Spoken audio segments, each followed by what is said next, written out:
बिस्मिल्लाहिर्रहमानिर्रहीम इय्याका नअबुदु व इय्याका नस्तईन। अस्सलाम वालेकुम डियर स्टूडेंट्स, आप देख रहे हैं मेरा YouTube channel weapon of knowledge, जिस पे हम आज क्लास 9 का लेक्चर नंबर 2 डिस्कस करेंगे, जिसमें हम कर रहे थे टाइप्स ऑफ मैट्रिसेस। 8 टाइप्स हमने लेक्चर नंबर 1 में डिस्कस की थी। आज हम टाइप 9 करेंगे, जो कि हमारे पास है skew symmetric matrix. Skew symmetric matrix हमारे पास क्या होते हैं, इससे पहले हम सिमेट्रिक मैट्रिक्स की डेफिनेशन कर चुके हैं। अब स्क्यू सिमेट्रिक क्या है? A square matrix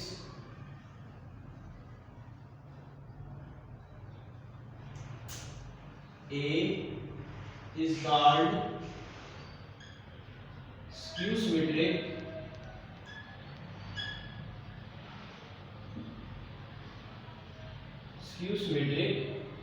if A transpose is equal to minus A, कि अगर किसी भी स्क्वायर मैट्रिक्स का हम ट्रांसपोज लें तो वो उसके नेगेटिव मैट्रिक्स के साथ इक्वल आ जाए तो हम उसको क्या कहेंगे? स्क्यू सिमेट्रिक कहेंगे।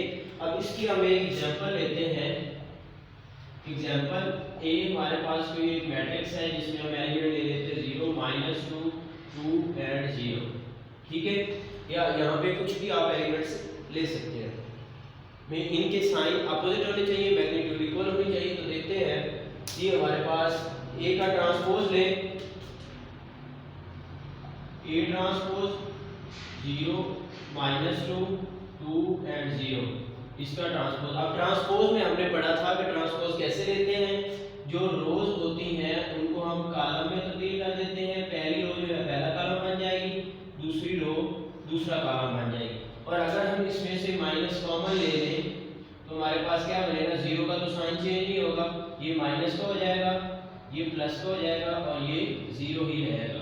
तो अगर हम ये नोट करें तो यहाँ पे ये हमारे पास A transpose is equal to minus, और ये वाला जो मैट्रिक्स है ये दोबारा A आ गया। तो हमने A का ट्रांसपोज लिया तो वो नेगेटिव A आ गया। That's why it is called skew symmetric matrix, ठीक है? तो टाइप 10 हमारे पास जो है नेक्स्ट आती है डायगोनल मैट्रिक्स की। डायगोनल मैट्रिक्स क्या होते हैं जी?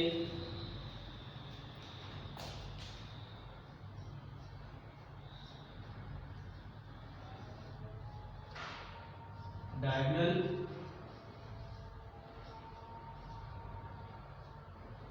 मैट्रिक्स, ठीक है?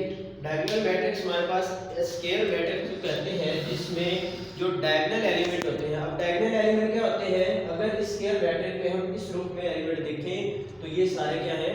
डायगोनल एलिमेंट्स हैं। तो डायगोनल मैट्रिक्स में वो डायगोनल मैट्रिक्स उस मैट्रिक्स को कहेंगे जिसमें डायगोनल एलिमेंट में से एटलीस्ट वन एलिमेंट जो है वो नॉन जीरो होना चाहिए। तो देखते हैं अ square matrix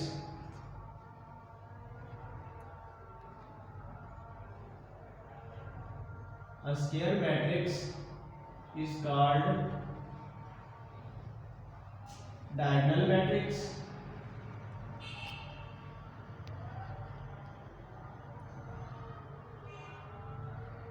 if at least one of diagonal entry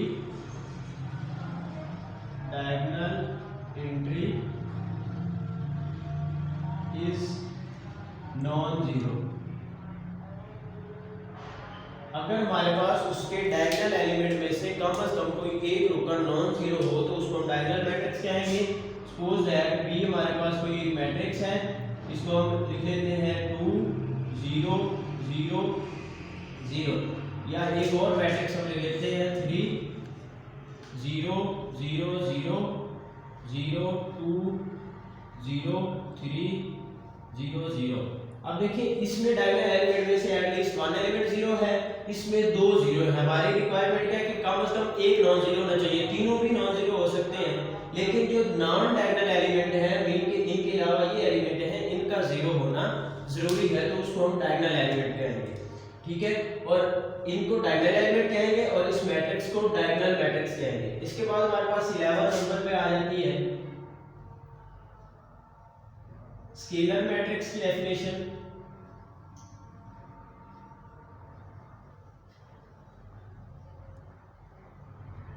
scalar matrix क्या होते हैं? ये हमारे पास डायगोनल मैट्रिसेस ही होते हैं जिनको हम स्केलर मैट्रिक्स कहेंगे।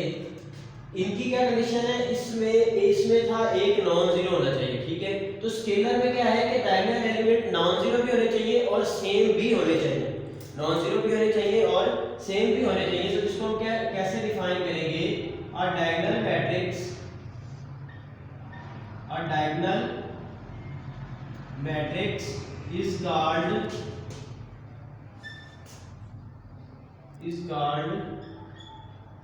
scalar matrix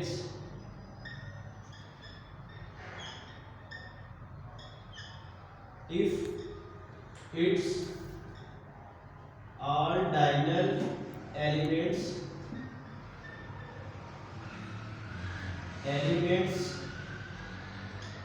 are same, ठीक है। अगर इसके तमाम एलिमेंट्स जो हैं वो सेम हैं देन इसको हम क्या कहेंगे? Scalar matrix. फॉर एग्जांपल कोई भी ए मैट्रिक्स है इसको हम लिख लेते हैं, जैसे ये 2 है तो ये भी 2 होना चाहिए और ये एलिमेंट जो है ये 0 0 होने चाहिए, तो इसको हम क्या कहेंगे? स्केलर मैट्रिक्स कहेंगे। इसके बाद हमारे पास आ जाती है टाइप 10 जिसको हम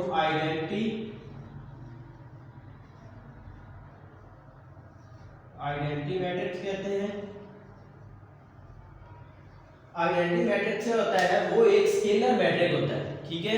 अब स्केलर मैट्रिक में लाजमी नहीं कि ये 2 2 हो, 3 3 हो सकता है, -4 4 हो सकता है, ठीक है। तो आइडेंटिटी क्या कंडीशन है कि स्केलर मैट्रिक्स को ही हम आइडेंटिटी कहेंगे अगर इसके डायगोनल एलिमेंट्स 1 1 हो। तो इसको हम कैसे डिफाइन कर सकते हैं? A scalar matrix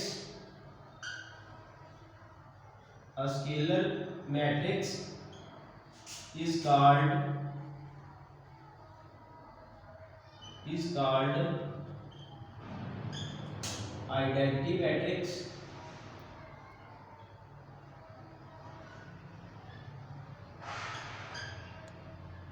if its diagonal elements are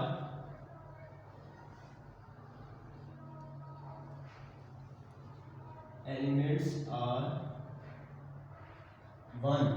अगर इसके तमाम डायगोनल एलिमेंट्स जो हैं वो 1 1 हो देन इसको हम क्या कहेंगे?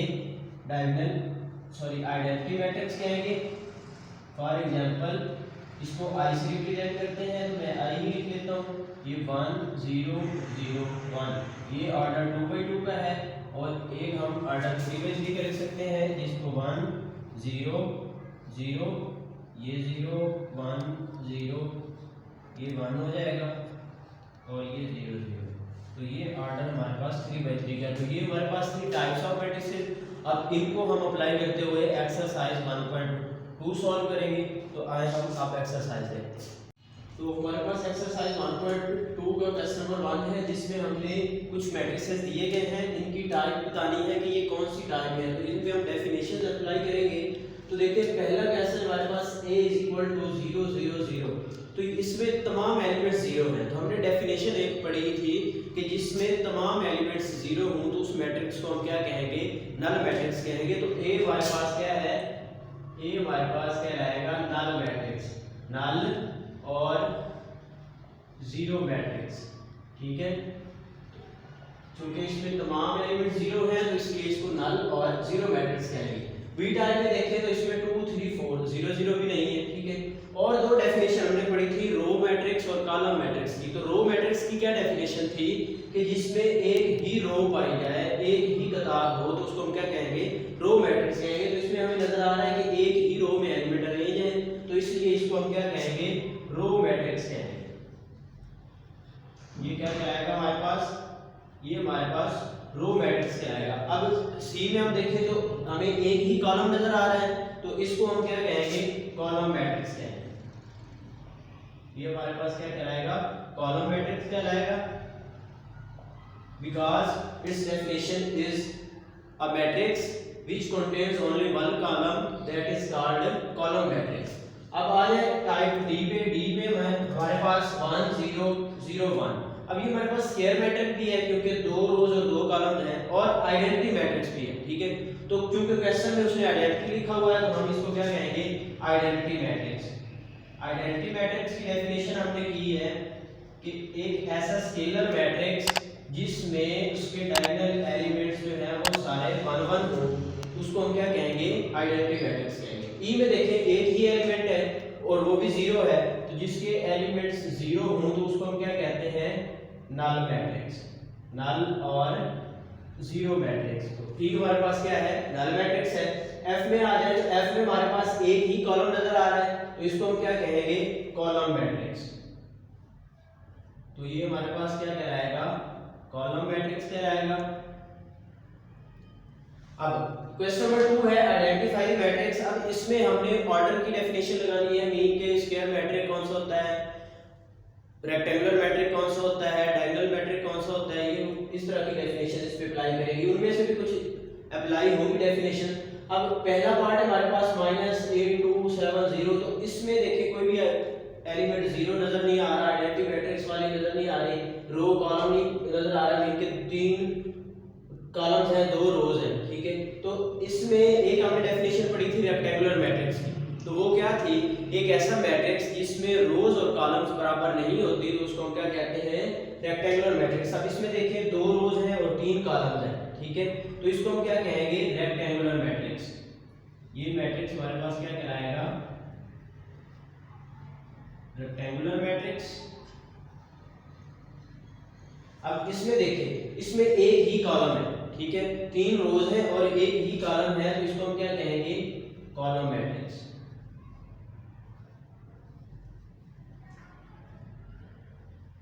अब ये हमारे पास देखिए टाइप 3 जो है इसमें 2 रोज और 2 कॉलम हैं, तो जिसमें कॉलम्स और रोज बराबर होती हैं उसको हम क्या कहते हैं, स्क्वायर मैट्रिक्स।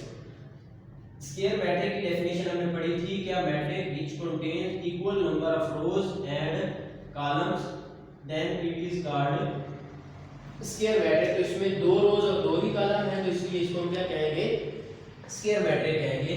अब इसमें आ जाए, इसमें देखिए जो डायगोनल एलिमेंट है वो 1 1 है, जो नॉन डायगोनल है वो दोनों 0 है, तो इसको हम क्या कहेंगे, आइडेंटिटी मैट्रिक्स।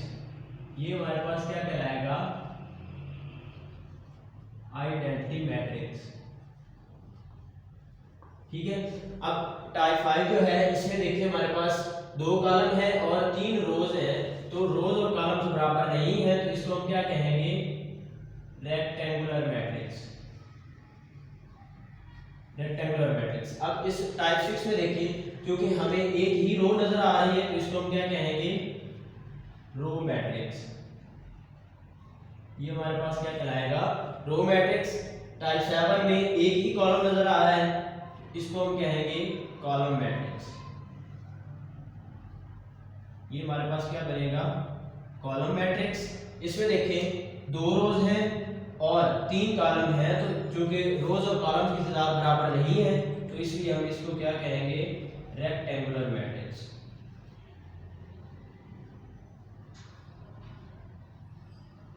ठीक है।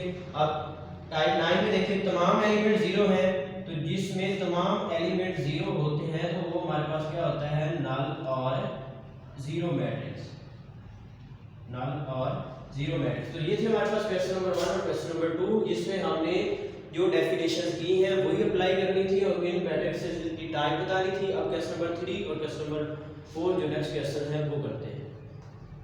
तो अब हमारे पास एक्सरसाइज 1.2 क्वेश्चन नंबर 3 है, जिसमें हमने मुख्तलिफ मैट्रिसेस को आइडेंटिफाई करना है, जिसमें डायगोनल है, स्केलर है और यूनिट मैट्रिक्स है, ठीक है। तो पहले पे डेफिनेशन अप्लाई करते हैं। अब इसमें देखिए डायगोनल एंट्रीज सेम है और नॉन डायगोनल 0 है, तो हमारे पास यहाँ से स्केलर मैट्रिक्स की डेफिनेशन क्या होती है, a diagonal matrix is called scalar matrix if its all diagonal entries are same। तो इसकी देखिए डायगोनल एंट्री सेम है, नॉन डायगोनल 0 है, तो ये हमारे पास क्या कहलाएगा, स्केलर मैट्रिक्स। ये हमारे पास क्या आएगा, स्केलर मैट्रिक्स, ठीक है। अब बी टाइप में आ जाए। अब इसमें देखिए नॉन डायगोनल जो है वो 0 0 है और डायगोनल देखिए नॉन 0 है, तो हमारे पास डायगोनल मैट्रिक्स की डेफिनेशन में था कि अब डायगोनल एंट्रीज में से एटलीस्ट 1 एलिमेंट जो है वो नॉन 0 होना चाहिए। तो इसमें तो दोनों नॉन 0 है, तो हमें एक ही चाहिए था, तो कोई मसला नहीं है, नॉन डायगोनल तो 0 है ना, तो हमारे पास ये क्या कौन सी टाइप होगी, ये हमारे पास डायगोनल मैट्रिक्स क्या है। ठीक है, अब टाइप सी में देखें, नॉन डायगोनल 0 0 है और डायगोनल 1 1 है। तो हमने यूनिट मैट्रिक्स की एक डेफिनेशन पढ़ी थी जिसमें ये था कि ऐसा स्केलर मैट्रिक्स जिसमें जो डायगोनल एलिमेंट है वो 1 1 हो, देन हम उसको क्या कहेंगे, यूनिट मैट्रिक्स कहेंगे। तो ये उस डेफिनेशन पे पूरा है, तो इसको हम क्या कहेंगे, यूनिट मैट्रिक्स या आइडेंटिटी मैट्रिक्स। यूनिट मैट्रिक्स या आइडेंटिटी मैट्रिक्स, ये दोनों इसी के नाम। ठीक है, अब डी टाइप पे आ जाए। डी जो है हमारे पास, इसमें देखिए जो डायगोनल एलिमेंट है उसमें से 1 नॉन जीरो है, बाकी सारे जीरो है। तो ये हमारे पास किसकी डेफिनेशन है, डायगोनल मैट्रिक्स की, कि डायगोनल एंट्रीज में एटलीस्ट 1 एलिमेंट जो है वो नॉन जीरो होना चाहिए, बाकी सारे जीरो होने चाहिए। तो इसको हम क्या कहेंगे, डायगोनल मैट्रिक्स। ये हमारे पास क्या कहलाएगा, डायगोनल मैट्रिक्स।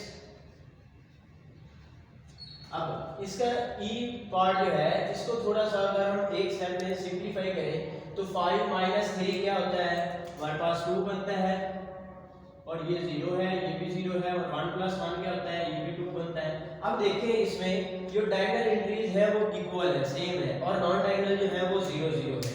तो ये किसकी डेफिनेशन है, ये स्केलर मैट्रिक्स की डेफिनेशन है कि जो डायगोनल एंट्रीज है वो सेम होनी चाहिए और नॉन डायगोनल 0 होनी चाहिए। तो इसको हम क्या कहेंगे, स्केलर मैट्रिक्स कहेंगे। इस मैट्रिक्स को हम क्या कहेंगे, स्केलर मैट्रिक्स कहेंगे। तो ये हमारे पास 5 मैट्रिसेस है जिसमें से हमने 3 डेफिनेशन अप्लाई करनी थी, तो वो आपको नजर आ रही है। अब क्वेश्चन नंबर 4 है, find the negative matrix of A B C D and E. तो नेगेटिव मैट्रिक्स की हमने डेफिनेशन पढ़ी थी कि a matrix A is called negative matrix if we change the sign of all its element. अगर उसके तमाम एलिमेंट्स के हम साइन चेंज कर देते हैं तो वो हमारे पास क्या कहलाता है, उसका नेगेटिव मैट्रिक्स कहलाता है। तो ए का नेगेटिव मैट्रिक्स हमारे पास क्या होगा, नेगेटिव ए। तो इसके एलिमेंट के साइन चेंज करें, ये +1 था, -1 हो जाएगा, 0 के साथ प्लस माइनस हम नहीं लिखते, ये -1 था, ये +1 हो जाएगा। तो ये जो -a है ये a का नेगेटिव मैट्रिक्स है। अब इसी तरह अगर हम b का नेगेटिव मैट्रिक्स फाइंड करें तो नेगेटिव ऑफ b, अब इनके सब के साइन चेंज करें, 2 प्लस का था तो माइनस का हो जाएगा, -1 था तो +1 हो जाएगा, +2 था तो -2, +1 है तो -1। तो ये हमारे पास क्या कहलाएगा, नेगेटिव ऑफ दिस b। अब c का नेगेटिव देखें तो हमारे पास -c हो जाएगा, तो ये -2, -6, -3 एंड -2। इसके सारे एलिमेंट प्लस के थे तो सारे माइनस के हो जाएंगे। अब इस d का नेगेटिव मैट्रिक्स देखें, negative of d is equal to -3 है तो +3 हो जाएगा, +2 है तो -2, -4 है तो +4, +5 है तो -5। ये प्लस का साइन आप लिखें या ना लिखें इसका कोई इफेक्ट नहीं है। अब ये -e इज इक्वल टू, इन सब के साइन चेंज करें तो ये -1, +5, -2, -3। तो ये हमारे पास आ गया नेगेटिव ऑफ e। अब क्वेश्चन नंबर 5 है, इसमें हमने जो गिवन मैट्रिसेस हैं उनके ट्रांसपोज फाइंड करने हैं। तो ट्रांसपोज की डेफिनेशन का रिव्यू अगर आप करें तो उसमें हम क्या करते हैं कि जो रोज होती हैं उनको कॉलम्स में तब्दील कर देते हैं और कॉलम्स को रोज में तब्दील कर देते हैं। तो इसमें हमारे पास जो है A ट्रांसपोज क्या आएगा, A ट्रांसपोज इज इक्वल, ये हमारे पास कॉलम मैट्रिक है तो डेफिनेटली इसका ट्रांसपोज जो है वो रो मैट्रिक्स बन जाएगा। तो ये जो कॉलम है इसको हमने एक ही रो में लिख देना है, तो ये हमारे पास A ट्रांसपोज आ जाएगा। अब B का ट्रांसपोज लें तो यहाँ पे हमारे पास B transpose is equal to, अब ये B हमारे पास रो मैट्रिक्स है, इसका ट्रांसपोज लेंगे तो ये हमारे पास कॉलम मैट्रिक्स बन जाएगा, 5 1 एंड -6। ये B ट्रांसपोज आ गया। अब सिमिलरली C का अगर हम ट्रांसपोज लें तो ये जो पहला कॉलम है 1 2 3, ये पहली रो बन जाएगी, और ये जो दूसरा कॉलम है 2 -1 0, ये दूसरा कॉलम दूसरी रो बन जाएगी। अब D का ट्रांसपोज लें हम तो ये जो पहली रो है वो पहला कॉलम बन जाएगा 2 3, और जो दूसरी रो है वो दूसरा कॉलम बन जाएगा 0 5। ठीक है, अब E का ट्रांसपोज लें, हमारे पास जो पहली रो है वो पहला कॉलम जो दूसरी रो है वो दूसरा कॉलम, ई ट्रांसपोज आ गया। अब एफ ट्रांसपोज लें तो जो पहली रो है वो पहला कॉलम, जो दूसरी रो है वो दूसरा कॉलम। तो ये हमारे पास था ट्रांसपोज। इस पे हमने डेफिनेशन अप्लाई की कि अगर हम रोज को कॉलम्स में और कॉलम्स को रोज में तब्दील कर दें तो वो हमारे पास क्या कहलाता है, उसका ट्रांसपोज। अब इन्हीं के साथ एक शॉर्ट क्वेश्चन है क्वेश्चन नंबर 6, उसकी तरफ चलते हैं। तो हमारे पास क्वेश्चन नंबर 6 है एक्सरसाइज 1.2 का, जिसमें हमें ए और बी मैट्रिक्स दिए गए हैं। उसके लिए हमने ये दो रिजल्ट प्रूव करने हैं। वो क्या है कि ए ट्रांसपोज का अगर अगेन ट्रांसपोज लिया जाएगा तो वो हमारे पास दोबारा ए मैट्रिक्स आ जाएगा। मीन कि एक मैट्रिक्स का अगर दो दफ़ा ट्रांसपोज लिया जाए तो वो दोबारा हमें वही मैट्रिक्स देता है। तो हम इसको सॉल्व करते हैं। ए हमारे पास क्या गिवन है 1 2 0 1, ठीक है। इसका ट्रांसपोज लें तो पहली जो रो है वो पहला कॉलम, जो दूसरी रो है वो दूसरा कॉलम। अब हमने क्या करना है, इसके ट्रांसपोज का अगेन ट्रांसपोज लेना है। तो ए ट्रांसपोज इसका अगेन ट्रांसपोज, तो जो पहली रो है वो दोबारा पहला कॉलम बन जाएगा, जो दूसरी रो है वो दूसरा कॉलम बन जाएगा। अब अगर हम देखें तो ये वाला जो मैट्रिक्स है ये किसके इक्वल आ रहा है, ये दोबारा हमारे ए के इक्वल आ रहा है जो हमें गिवन था, ये ए के इक्वल आ रहा है। तो हम इसको लिख सकते हैं कि A transpose is equal to A, ठीक है। तो ये हमारा प्रूव हो गया कि अगर हम किसी भी मैट्रिक्स का दो दफा ट्रांसपोज लें तो वो दोबारा वही मैट्रिक्स आता है। अब सिमिलरली बी के लिए भी बी मैट्रिक्स हमें क्या गिवन है जी 1 1 2 0, ठीक है। इसका ट्रांसपोज लें बी ट्रांसपोज, जो पहली रो है वो पहला कॉलम, दूसरी रो दूसरा कॉलम। अब इसका अगेन ट्रांसपोज लें तो ये हमारे पास क्या बन जाएगी, जो पहली रो है वो पहला कॉलम, जो दूसरी रो है वो दूसरा कॉलम। अब देखिए तो ये हमारे पास अगेन ये मैट्रिक्स बी के इक्वल आ गया है जो हमें गिवन था। तो यहाँ से हम लिख सकते हैं कि बी ट्रांसपोज और इसका again transpose is equal to B, जो कि हमने प्रूव करना था। तो ये हमारे पास प्रूव हो गया। अब तक के इस लेक्चर नंबर 2 में हमने एक्सरसाइज 1.2 कंप्लीट कर ली है। इससे पीछे इसकी टाइप्स हैं वो इससे पहले लेक्चर में आप जाके देख सकते हैं। नेक्स्ट लेक्चर में हम जो है 1.3 करेंगे। तब तक के लिए अल्लाह हाफ़िज़।